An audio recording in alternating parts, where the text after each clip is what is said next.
Okay, so hopefully we're recording. Friends and I are here, and we are back to doing reaction videos. This one we're going to do is a reaction to a creepypasta. I think I've heard it before, but I'm not sure. It's pretty old. It's on Mr. Creepypasta's channel. If you'd like to check it out yourself. So if you're wondering about my hat, I only wear this indoors if I'm fixing my hair. So that's what's happening with that. This morning's video made me realize I had no color left at all, and I have a little bit of fuchsia. I just have to hope that it holds. I probably need to do a proper bleach because my roots are long now. But I've made a pact with myself to not cut my hair all year because I want to see exactly how long it's going to get if I leave it alone. But dyeing it is another thing. I really want to start color treating it again. Anyways, creepypastas. If y'all were online in the early 2000s, you probably have heard of these. They're stories written by other people online that were scary or meant to be scary. Normally found on Reddit or 4chan. And there's a lot of YouTubers that do dramatic readings of them. Mr. Creepypasta is one of them that I used to listen to when I personally listened to this kind of content. Back, I want to say probably the 2010, 2013 era, I was really into listening to these kinds of stories. But I've forgotten a lot of them, so we're going to be revisiting those in these videos. This is called The Strangest Security Tape I've Ever Seen. It's written by Power Hawk Mash.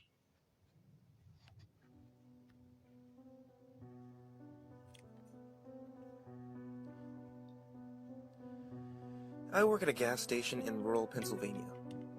It's a boring job, but it's pretty easy. Pays all right. A few weeks ago, this new guy started. I'll call him Jeremy. Jeremy is weird. He's about 25 or 26, and he hardly speaks. But he's got the creepiest laugh I've ever heard. My boss and I have both noticed this, but it's never been a problem, so there's not much we can do about it. The customers have never complained about him, and he's always done his job fairly well. Up until a few weeks ago, anyway. And that's when things started going missing. Employee theft can be a problem at any business that sells consumer goods, and there's only one person working at this time at the gas station. It's a pretty small place. About 2 weeks ago, my boss started noticing that we were short on motor oil. At first it was a few containers at a time, then entire shelves and boxes from the back room. Pretty soon, entire shipments would be gone the next day after we got them, and it would always be right after Jeremy's shifts. My boss had checked the security tapes from every single night that he worked, but he could never catch him in the act. Jeremy would lock up at closing, and the motor oil would be gone the next day. My boss usually takes the tapes home with him to try and catch Jeremy stealing, but his daughter has a softball game last night, so he asked me to watch the tape for him. He offered to pay me overtime under the table, so obviously I took the offer. There are 3 cameras, so he gave me 3 different tapes to check. I figured it would be a long night, but I'm trying to save up for a vacation, so I really needed the money. I took the tapes home, popped them in an old VCR, and sat back. 2 days ago, the last time he worked, Jeremy started at 4 p.m. Everything seemed pretty normal at first. He counted up his drawers, switched off with the girl who had worked before him, and waited for a customer. The first person who came in was Mrs. Templeton. The timestamp on the video read 4:03, a regular. She picked up her cigarettes and a newspaper and paid with a 20. Nothing unusual there. The next customer was a local guy named Ron. He drives a motorcycle, usually comes in every few days. He filled up his tank, got a bag of beef jerky, paid with a credit card, and then left. Next was some guy with a cowboy hat. I'd never seen him before, but we get plenty of strangers passing through. just like any gas station. He got $40 worth of diesel fuel, paid with a $100 bill, and went on his way. I sat back inside. The only thing more boring than doing this job is watching someone else do it. My boss's offer was enough to keep me watching, though, so I left the tape on. Everything seemed pretty normal. I had a feeling that if Jeremy was stealing motor oil, he knew we were suspicious of him by now. I didn't expect him to be dumb enough to let us catch him on camera. Things stayed boring and routine until about 5 o'clock. At 5:03, Mrs. Templeton came back in. She must have forgotten something. But she didn't. She bought the same pack of cigarettes as before. And the same newspaper. She paid with another 20. That's odd, I thought. But then again, she's a little absent-minded. I thought Jeremy should have told her that she already got smokes, but it's not against the rules to sell somebody the same thing twice. That's when Ron came in again.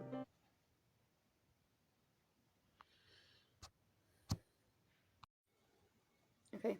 Sorry, we had to take a quick pause because it was getting loud. That's pretty consistent though, and I'm not going to keep pausing, so I don't know. If you hear Hispanic screaming, just try to translate it, I guess, because I don't even know what they're yelling when they start doing that. Anyways, what's going on with the motor oil? He bought another tank of gas for his motorcycle again. I later checked the outer camera because I thought maybe he had another car that he wanted to fill up, and the same pack of beef jerky. He paid with his credit card again. No big deal. I figured this was just a weird coincidence. Mrs. Templeton forgot, and Ron probably owned more than one Harley. That's when the guy in the cowboy hat came back in. I felt a chill run down my spine. Don't get diesel. Don't get diesel. But he did. He got $40 worth of diesel and paid with another $100 bill. Every move he made was identical to his first visit, right down to the way he scratched his nose before walking out. Either the guy was rich, owned a lot of trucks, and just moved into town, or something really bizarre was happening. I kept watching. Every customer for the next hour was the same as before, every single one. I was seriously freaked out, and then at 6:03, Mrs. Templeton walked back in. She bought her cigarettes and newspaper again, and paid with a $20 bill. I thought I was going to lose it. I only watched another half hour before I started fast-forwarding through the rest. It was all the same. Every customer would come in at the exact same time, exactly 1 hour apart. Now I know what you're thinking. That sneaky motherfucker Jeremy had messed with the tapes. He had run a loop of his first hour of business over and over and over. And that wasn't the case. There were windows at the cash register area that the camera covers. And I watched the sunlight fade as time ran on. Jeremy's routine didn't loop. He swept, mopped, restocked, and did all his duties exactly how you would expect. But the same customers kept coming in. I was panicking at this point. Something was seriously wrong with what I was seeing, and I had no explanation for it.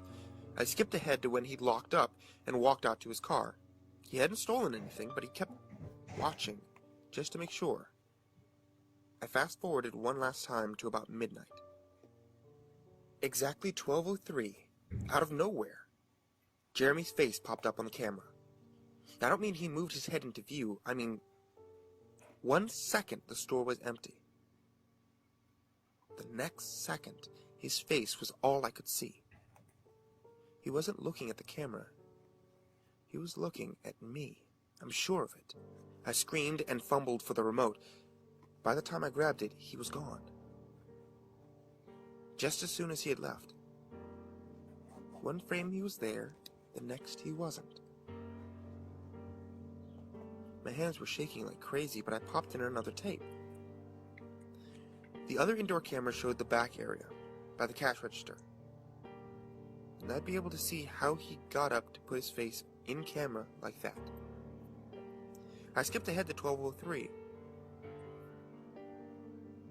but there was nothing. I would have been able to see him standing on a chair or something on this tape, but he wasn't there. I didn't see him enter the store at all after he left.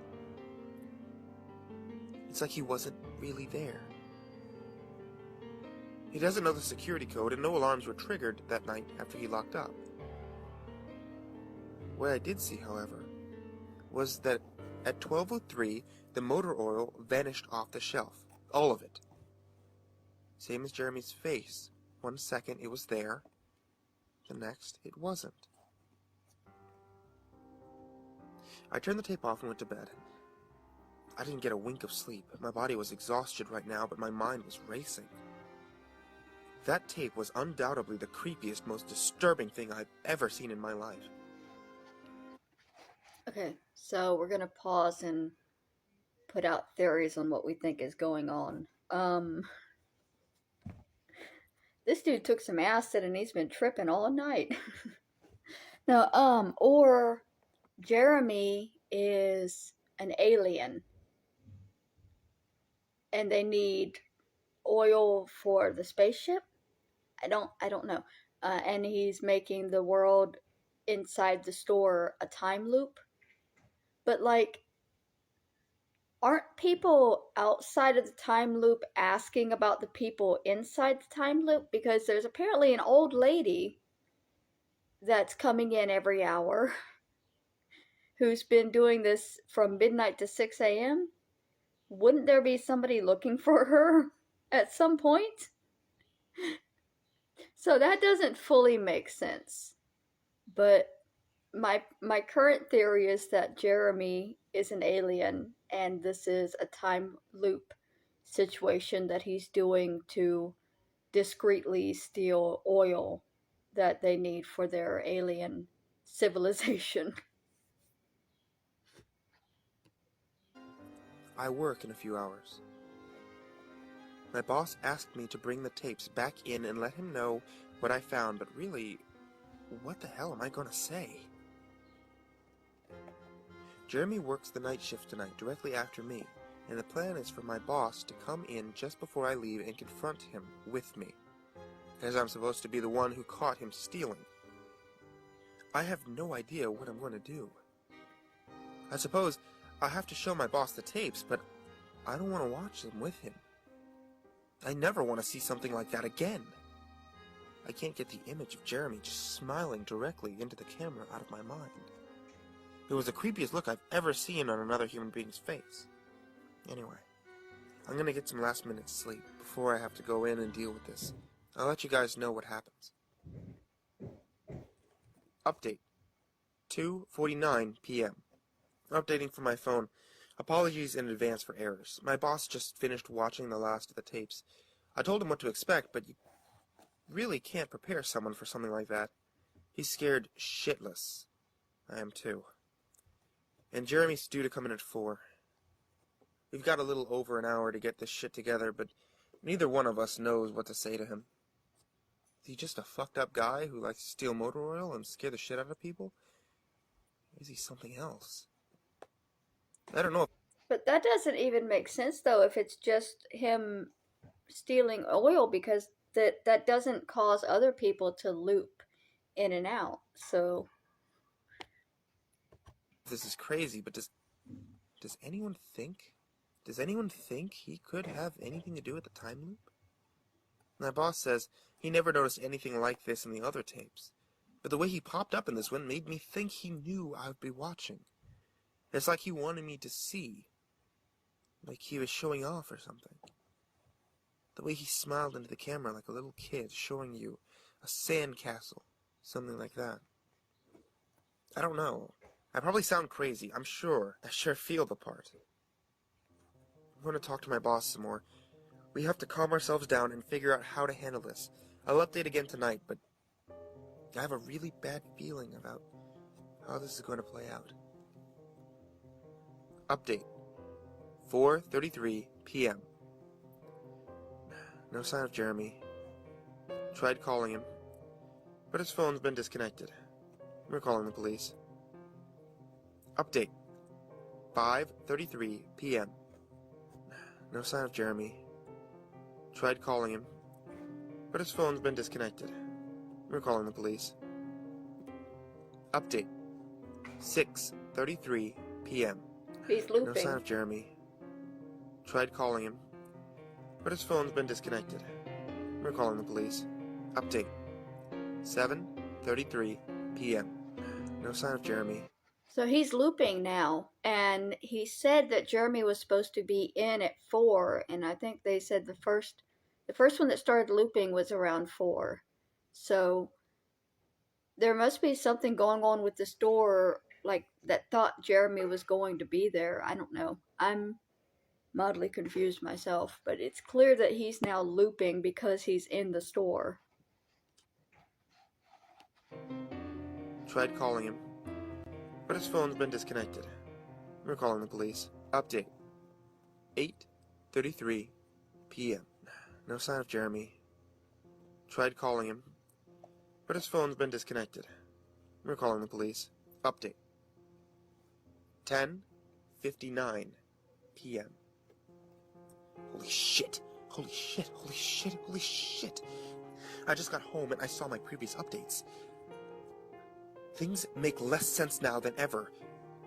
Here's what I can tell you. I went to work, Jeremy never showed up, my boss and I decided to call the police, as you're well aware. When I picked up the phone to call, the sun went out. I shit you not, that's what I thought happened. Apparently I blacked out for exactly 5 hours because when I looked at the clock, it was 9:30. I think I got stuck in Jeremy's time loop, and then I snapped out of it at the exact moment I blacked out. If that makes sense, but that's when things get really weird. My boss was right next to me when I blacked out, ready to corroborate my story to the cops. When I came to, the phone was in my hand, but it was dead. Not even a dial tone. My boss was still right there, but he wasn't moving. He was standing up, but frozen. I looked at the clock again, and it wasn't moving. The second hand was stuck on the 12. It was 9:33 exactly. The clock on the register, computer screen, it wasn't moving either. My phone was frozen. There was even a customer at the register waiting for my boss to get him cigarettes. I'm betting that would have been his 5th pack of the day. I got the fuck out of there, didn't lock up, didn't turn the lights out, and sorry guys, I didn't grab the security tapes to upload to the internet. Believe me, that was the last thing on my mind. The gas station is on a major highway and cars were parked all around it, except they weren't parked, they were frozen. The people inside were sitting still as wax statues. I got in my car and prayed that it would start, and thankfully it did. About halfway home, time started up again. The static from the radio turned into music like it was supposed to be, and from what I could tell by listening to the host talking in between songs, no one noticed the time had frozen. Whatever it was, I was the only one that did. Well, I'm sure Jeremy noticed as well. I still have no clue where he is or what he's doing. I'm hiding in my room and calling the police again in the morning. I don't know if I ever got through to them before, or if I did, whether they took me seriously. I'm scared for my life at this point. I'll update tomorrow. If I can. Final update.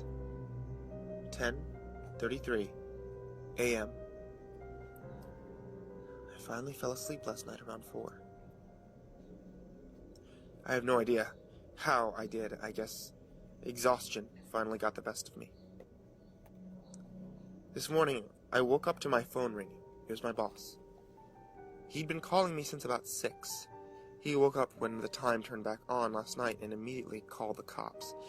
They came by to see what was wrong, and he told them everything, and the police around here are all small-time guys. They were more concerned with the missing motor oil than anything. But my boss figured he would take it as long as he had their attention. they decided to go looking for Jeremy. We kept all our employees' applications on file, and since Jeremy just started working there, he was easy to find. They checked the address on it and headed over to his house. And you're not gonna believe what they found.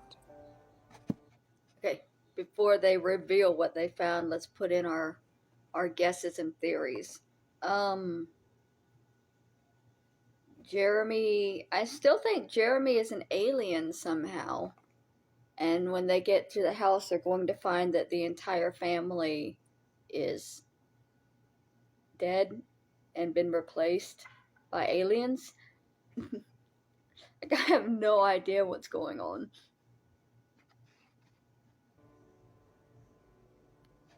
The address Jeremy listed on his application was an empty lot. Or at least, now it is. There used to be a house there, but it burnt down in 1993. Being a small town, almost everyone remembers that fire. A family of 4 used to live there way back when. Rumor has it, they had an estranged son who they never really talked about, but I can't say for sure if that's true. What I can say is that after an insurance investigation, the fire was ruled an arson. The entire house was soaked in oil and torched with a Molotov cocktail. The entire family was sleeping when it happened. None of them survived. Time travel? They never caught the guy who did it. Rumor has it that when they tried to contact the estranged son, no one could find him. Anyway, my boss called and told me this, and I freaked out. Then he asked me to come to the gas station. What are you, crazy? I said. But he assured me that the cops were there with him. Then he... Okay, so I think I understand. Jeremy is a time traveler. He was estranged from his family in the past because of his affinity for tinkering with his time machine that they thought was preposterous. And so when he got it working, he implemented a plan to get revenge on his family by stealing all of this motor oil and then burning their house down in the past. If you had the ability to time travel, why would you use it for pettiness? I mean, I know that's that's how we are, but still, you could do anything, and you choose to be petty. dropped a bomb. The FBI were also in town, and they were going to talk to me one way or another. So I might as well come in. It was about 7:15, and I wanted to go back to bed, but I figured I wasn't about to sleep much more anyway, so I went down. 4 men in suits greeted me and told me to have a seat. We went over everything 2 or 3 times until they got all the details down. I told them about Jeremy, the security tape, last night at work, everything. Finally, after I finished, one of the agents said, "Christ, we got another one on our hands."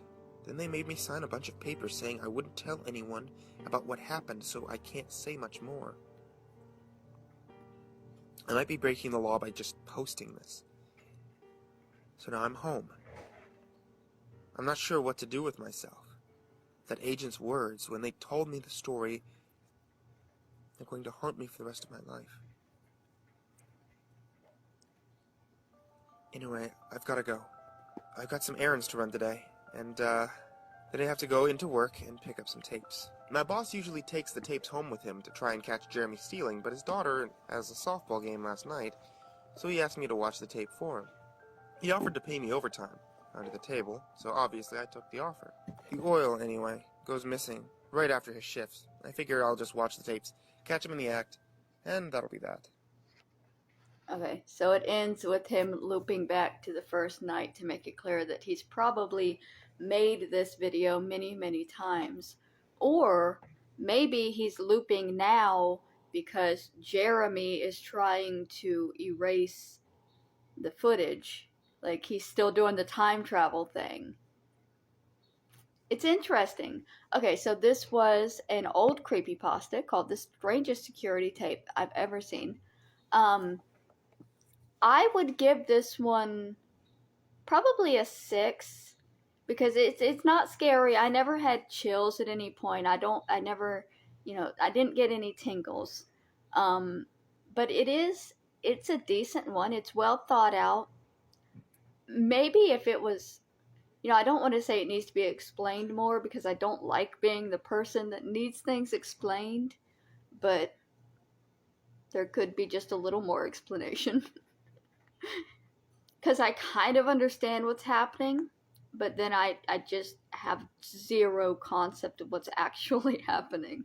So, anyways, that was that. And if you have any suggestions for creepypastas that you remember enjoying when you were younger or that you enjoy now if you're still into the genre, leave us a like, leave us a comment, let us know what to look into.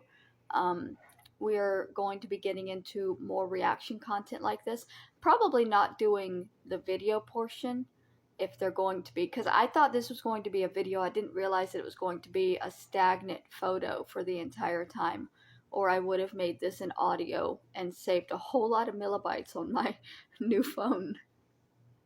So if there's not a video that goes with it, I'll probably just do some audio files, um, and then do like a picture at the end to show you what I'm working on, or something. But I am wanting to get some more content going. So, and this is the current direction I'm looking into because there is a lot. I'm thinking the next one we're going to be looking into is Been Drowned, which I kind of remember freaking me out back in the time, but I think it's also kind of long, so we might break that one up into sections. And we're going to be getting into that when I get some edibles next week.